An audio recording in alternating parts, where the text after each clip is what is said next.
Hey, Stolen Cousins. You already know what time it is. You should. Mm-hmm. You should. It's Horror Stories Animated. What type of horror stories? Three true New York City horror stories. What's going on in the NYC? What is they about to be doing out there? Who knows? So, like the video. Comment your favorite season. That just to let me know that you got through the first minute. I'm gonna be asking you a whole bunch of other things throughout the video, but comment your favorite season, and you should already be subscribed because this is a stolen family. So we support each other. Why? Because support is free. Yes, that's what we do. We support each other for the free. For the free, for the free. For the free, no money. Free. Let's get in here before I start giggling. I love these because what? The following stories are inspired loosely based on true events. Stories are reconstructed in a way that it doesn't affect the victims or suspects. Yes, I be adding words in sentences, but who cares? It makes the sentence flow better. Oh, all right, let's see. So, I'm sorry, y'all. Don't forget to get a water. Get your bev. Some water, some juice, get a blanket, get a blunt, get a snack, whatever you want to get. It's a horror stories animated time with your favorite cousin. So, get whatever you need. I'm sorry, guys, I forgot. Trying to make sure y'all are good. I have my liquids, always got my water, you know. You're like, Tania, big cuzzo, that water's almost gone. I got another. Don't worry about me. I love you. Don't worry about me. Make sure you have a bev. Make sure you have some water. I love you guys. Let's go. Let's get started. Story 1. Visiting New York City was always a dream of mine, and I accomplished that dream some months ago. The flight from Stockholm was a long one, but as soon as the immense city skyline came into view beneath me, I knew it was worth it, and the butterflies in my stomach took full flight. What would I do first? Go to the Empire State Building? Walk around Central Park? Marvel at the Statue of Liberty? All these thoughts and more rushed through me as I disembarked and made my way through LaGuardia. I'll admit, I had a very romanticized view of New York City. I've always been a bit like that, dreamy, ready to believe everything is roses. I was thrilled to see yellow cabs waiting outside the airport, just like in the movies. I loaded my luggage into one and told the driver my destination. I wanted to travel on a certain budget, so I booked a hostel to save some money. Where are you from? The driver asked as we pulled out. I don't think I trust no hostels. Sweden? You've not heard of it?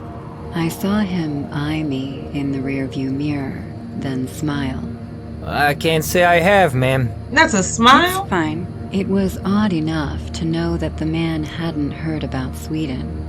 And what was odder was the way he was constantly looking at me through the rearview mirror. He wasn't smiling or giving any expression. His blank face started to creep me out a bit. But once I entered the city, my nerves calmed down. So many people roaming the streets. New York's reputation precedes it. The famous song, New York, kept ringing in my ears. New York, concrete jungle where dreams are made of. Girl, My eyes dazzled, you gonna get us seeing flagged. the city so alive. I was on cloud 9, picturing the exciting experience Wow, that's a good coming song. my way. There's nothing But the feeling didn't dawdle for more than 5 minutes. As soon as we passed the first traffic signal, the driver suddenly took up speed. Hey, what's going on? He totally ignored me and took a sharp left turn, and then right, and entered a dingy alley. He stopped the car, and I realized I was about to be in big trouble. I immediately reached for the door, but the man took out a small bottle filled with a colorless liquid and sprayed it right onto my face. My vision began to blur slowly. A sick smile appeared on the man's face as he saw me fainting. Yeah, that scarf on When girl, I you woke could have up, choked it him took with a it. few minutes for me to realize that I might never see my family again. I was lying on a rusty bed. My hands were chained to the bed, and so were my legs. I was inside a small room, like an apartment. The walls were damp, and the room had a funny smell. I guessed the door to be locked from the outside, as it had no doorknob. Hello? Please, help me! Hello? Hello? The windows were bolted with a thick wooden plank. There was no way any living being could hear from this room. I started crying in fear. God knows what this man is planning to do to me now, I thought to myself. Suddenly, I heard footsteps, followed by a key unlocking the door. I'm here! Please, help! The door opened, and a little girl about the age of 9 or 10 years old entered the room. She had a food tray in her hand. Her clothes were dirty. She had brown dreadlocks filled with dust and mud. She placed the tray near the bedstand and stood right next to me. Is She your nose? watched me Oh, no, blankly thank you. I don't as want that. cried and pleaded with her. Please, Ooh, call I had the a cops. tickle in my Help throat. me! I can't, What? Why? because Mommy and Daddy want to have fun with you. What? She turned around and ran away, like it wasn't a big deal for a kid her age to see a person tied and chained up like an animal in their It's house. probably not. I couldn't stop my tears, and out of panic, I wet myself. Oh. Within the next few minutes, a woman dressed like a homeless person came in. She shoved a piece of bread inside my mouth, and as I gagged, she laughed like a maniac. Come on, little birdie. Don't give up so easily. We're just getting started. Looks like you couldn't resist yourself, darling. Saying this, the driver entered the room and hugged the woman from behind. Both of them kept staring at me like they were enjoying their favorite view together. The woman let go of the bread, and I coughed while trying to breathe. My dad is going to find you. The CCTV camera will have the footage of your car's number plate. You guys won't get away with this. They exchanged a sinister smile among themselves, and the woman punched me in the eye, and then in the nose. I tasted my own blood mixed with my tears, and she said in a low, creepy voice, Do you think we're that stupid? Cameron always changes the number plate before hunting our new victims. You don't think you're the first girl, do you?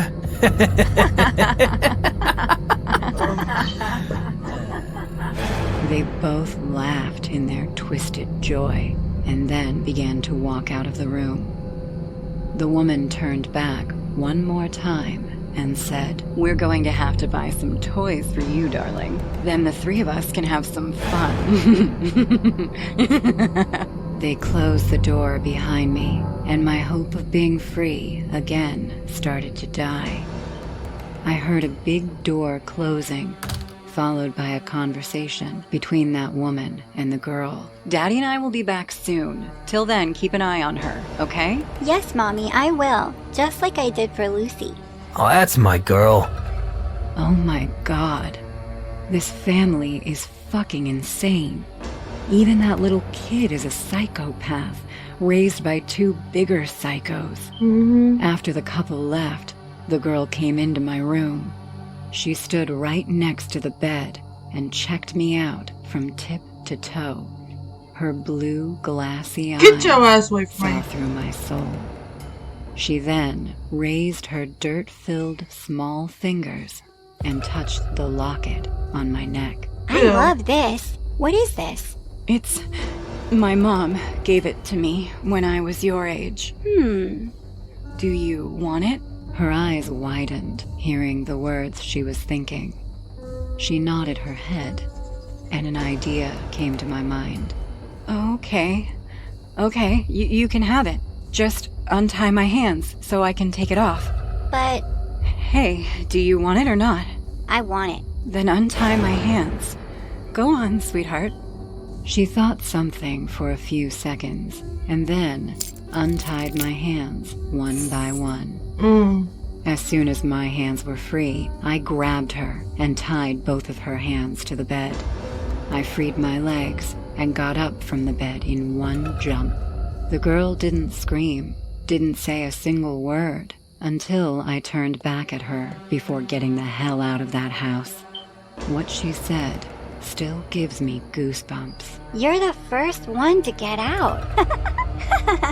I went to the cops, Oh, hell wearing no. my tattered jeans and a t-shirt with my bloodstains on it.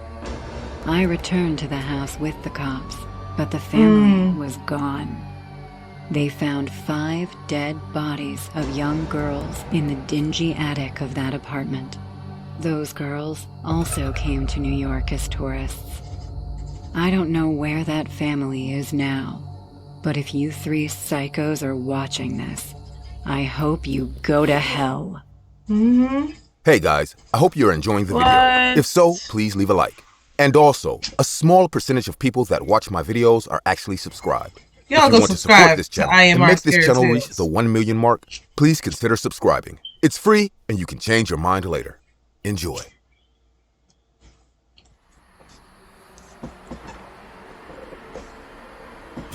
What are you doing?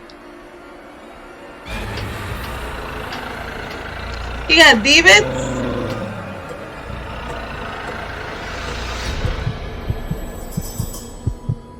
My name is Steven, and I live at 342 West Pine Street. And ever since I moved to New York, terrifying nightmares haunt me every night.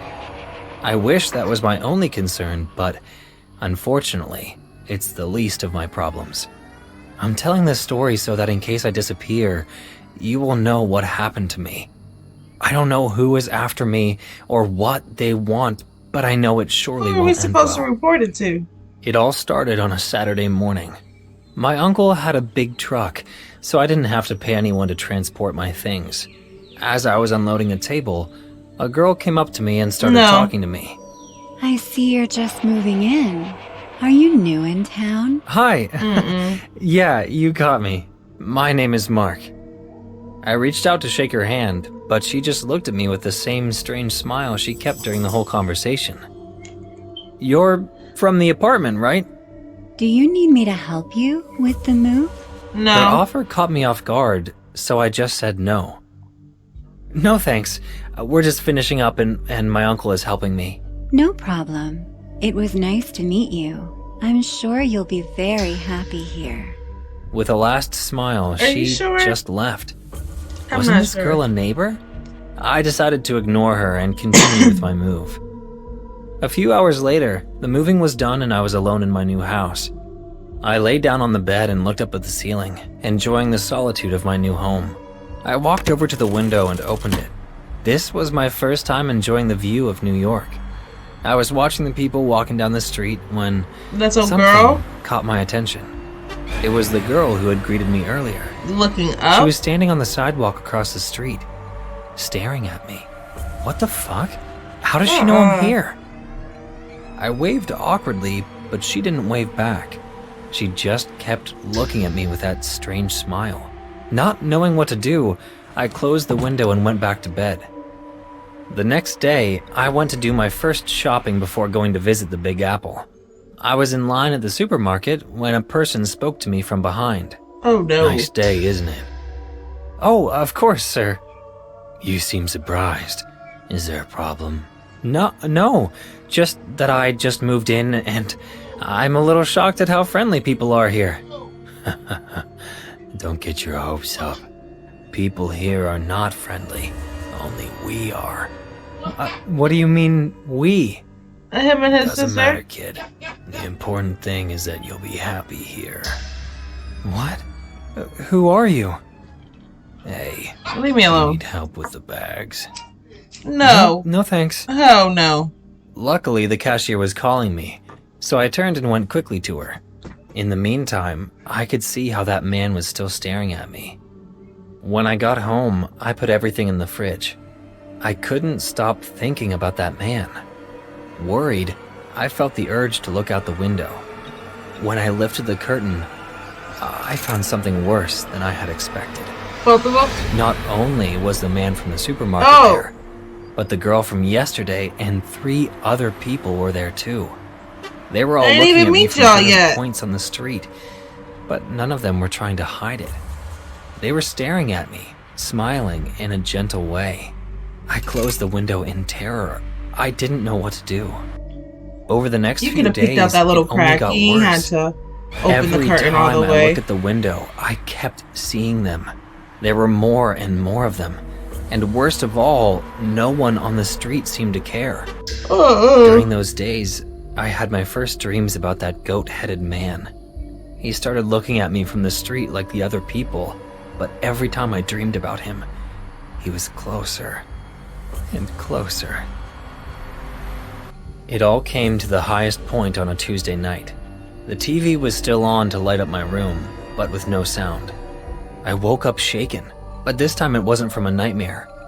Every night, I closed the bathroom door, but this time, it was open. Demons. A strange sound was coming from it. It was as if someone was there, breathing, watching me from the darkness. It's a I demon. looked quickly and the exit door was closed. There was no way someone could have entered.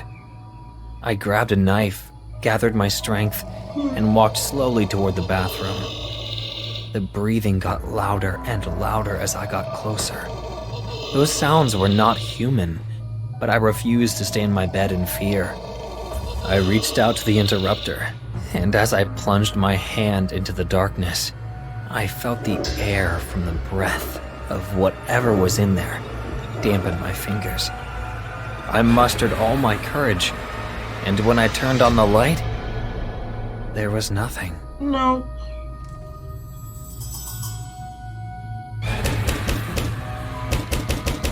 My little peace was interrupted when someone knocked on the door. Who could knock at this hour? I ran to the door, and when I opened it, there was no one there. Oh, no. I was about to go back into my room, but when I turned around, my suspicions were confirmed. That night, I was not alone. Someone had drawn a cross on my door. On your door. The next day, I went to the police, but they didn't give too much importance to what happened, as it could have been someone from my building just committing an act of vandalism. I How was would they on my do way that? back from the police station, desperate, until I heard her voice again. Hey, you look sad. Do you need help with something? It was the girl I had talked to. Girl, when I was need y'all to unloading my stop. things. It's you. Get away from my house, you sick fuck. Desperate and in tears, I grabbed her by her shirt. Oh! What the hell do you want from me? Leave me alone. Don't worry. You're getting closer and closer. Assault. Soon, you will be happy. I'll kill you. Do you hear me? I'll kill you and everyone with you. Sir, you're hurting me. Could you let me go? I don't even know you. What? Confused, I looked around. All the people on the street were staring at me angrily. Of course they were. You grabbing the street. What's wrong with you, asshole? Before I could explain myself, a big crowd of people were punching and kicking me on the ground. As I curled up and covered myself from the blows, I could see the girl look at me with a gentle smile and walk away. When I was finally able to leave, I went back to my house. When I entered, I smelled a foul odor, but I checked and no one had come in, nor did I have any rotten food. It's the I demon. didn't go to the bathroom to check my wounds. I sat down on the floor and felt something in my pants. When I looked to see what it was, I found the hoof of a goat. I was sure that girl had placed it in my pocket. Oh, hell no. I threw it She's trying to violently curse against the you. wall, and I just cried. I had no money to rent another place. I thought about going to my family, but I knew these people would follow me, and I didn't want to involve them. I was at their mercy, and there was absolutely nothing I could do. The days kept passing, and everything got worse and worse. The putrid smell in my room is already unbearable. The dreams are getting worse and worse, and I don't even look out the window anymore, because I know that I will see at least 10 people looking at me. For some reason, the internet hasn't been working for days, and I'm very hungry, but I don't want to leave my room. I feel that something here is taking all the energy out of me and won't let me leave. There is no hope for me anymore. The only thing left for me You're about to be one of the smiling is people. pray that this ends as soon as possible.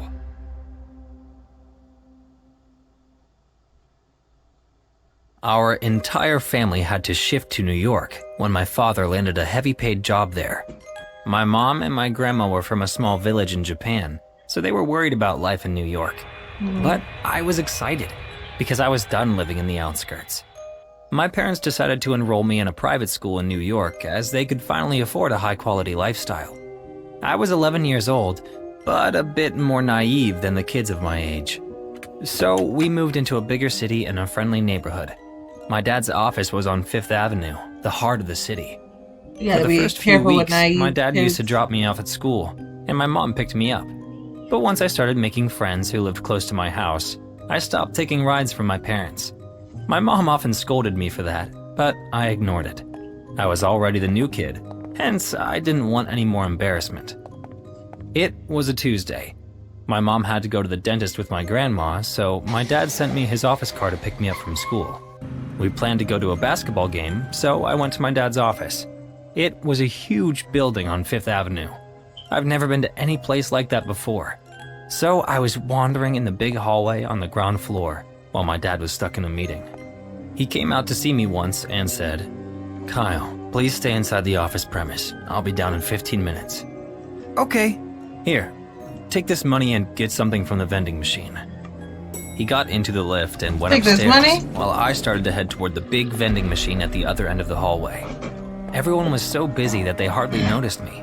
I was sipping a Kool-Aid when I felt a soft touch on my left shoulder. Oh Being no. startled, I turned back and nervously spilt some drink on my jeans. A man in his late 50s was standing behind me. He seemed very rich from his attire. He smiled without blinking and said, "Oh no, I'm sorry. It's fine. Let me buy you an ice cream. No, thank you. I feel really bad." "No, it's okay. Don't bother." I started walking away when the man again called out to me. "Why don't you come with me? I know this game zone right across the street. Maybe you can play some games there." But come on, it's not a big deal. But No. it's just around the corner. As I said, I was naive and not well accustomed What to the your city daddy and its told people. you? So I thought, what harm would come from spending some time at the game zone? For free at that. I had to wait here anyway, so I agreed with the man and started to follow him. We left the office building and the man waved at a car parked at some distance.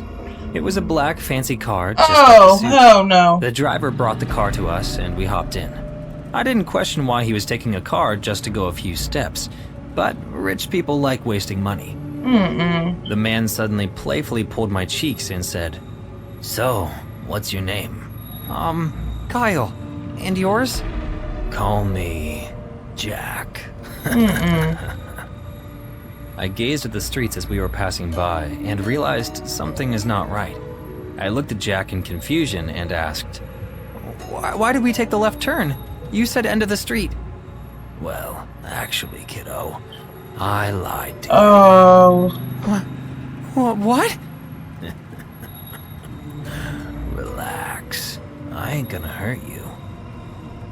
Saying this, the man moved very close to me and grabbed my hand. His sick eyes scanned my body. I started to feel very cold and suffocated at the You same see? time. The strong cologne from his suit started to choke me. We stopped in front of a dingy alley. At the end of the alley stood an old apartment. A homeless woman was eating from the dumpster standing at the side of the alley. She looked at the car and then concentrated back on her food. The man grabbed me by the waist and placed another hand on my mouth so I couldn't scream. I was kicking in the air, trying my best to scream, but the man had his tight grasp on me. Tears rolled down my eyes as I thought my dad might be already looking for me. He definitely probably Just then, was. the man who was driving us called out to Jack.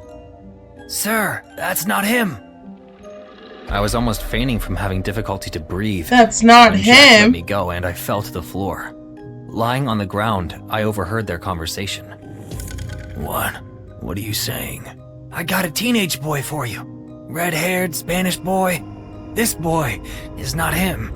"Oh, what the fuck? I can't let him go now. I will be exposed, you dumb idiot." Ugh. That's when I knew I had to get up and run. Run for my life.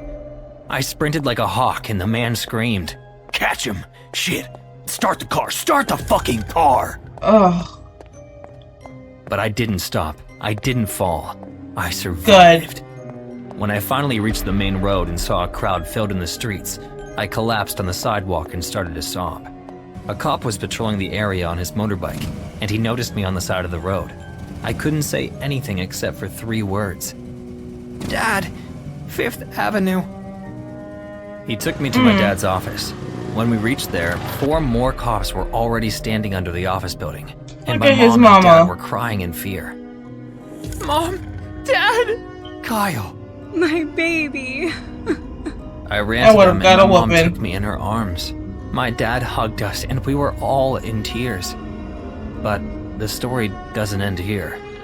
While we were having this moment, I saw a man leaving the building in a real hurry and walking towards a black car on the other side of the street.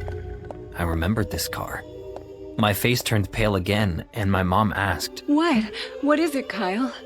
That's him, Mom! Jack! I pointed at the man. The cops turned back, following my hand, and the guy looked at Look us at too. him. Pissed. The moment he saw me, he ran to the car and one cop shot him in the leg with a stun gun. He fell on the road and the 4 cops circled around him, pointing their guns at him. My dad couldn't speak for a few seconds. And then, suddenly, he spoke. "Mr. Shatner? You pig!" He jumped on the man and punched him in the nose. He started Get to crazy, bleed, and Dad. the other cops took my dad away from the scene. Mr. Shatner was my dad's boss. He was arrested with serious charges. Many were shocked to know that he was a pedophile, hunting prey in the very streets of New York. His That's driver was crazy. also arrested for helping him in this crime. This news made a big headline, and 3 more young boys came forward with their claim of being physically assaulted by this freaking psycho. We came back to Japan after this incident. My mom just didn't want to live there anymore. But I went back for my college education there. I now work here. My office is also on 5th Avenue. Whenever I go down for a break, I keep my eyes open for any stranded young kids to see whether or not they're getting followed by creeps. Good shit, Kyle. You probably look so creepy doing it, but at least you know your intentions are good. Niggas cutting up in New York, ain't they? We said they were. We knew they were gonna. Made my head itch. Snatching kids. Snatching people. Like, I'm standing outside people's houses. Why are they doing the most? What? That's crazy. Until next time, you guys. I hope you guys enjoyed this video. I enjoyed it. I like the first and the last one the most. The second was, was given very much, creep vibe. Not like creep vibes, but like, like knockoff horror movie vibes, Because that's true, so it's someone's true story. But still, it's given, the watcher in real life. Like, you got people out there watching you. You could have just took a few pictures and, started calling 12 every time they started standing outside. That's harassment. You know, you led yourself to get jumped, grabbing on people in a random, city. You don't know nobody out there. Of course, she was gonna be like, "Who is he touching me?" And they was gonna be like, "What is you doing, boy?" And start jumping you. You know. First and third was my favorite. What was your favorite story? Comment down below. Don't forget to like, share if you want to. Support's free, so I don't know why you wouldn't. But until next time, you guys, I love you. Bye.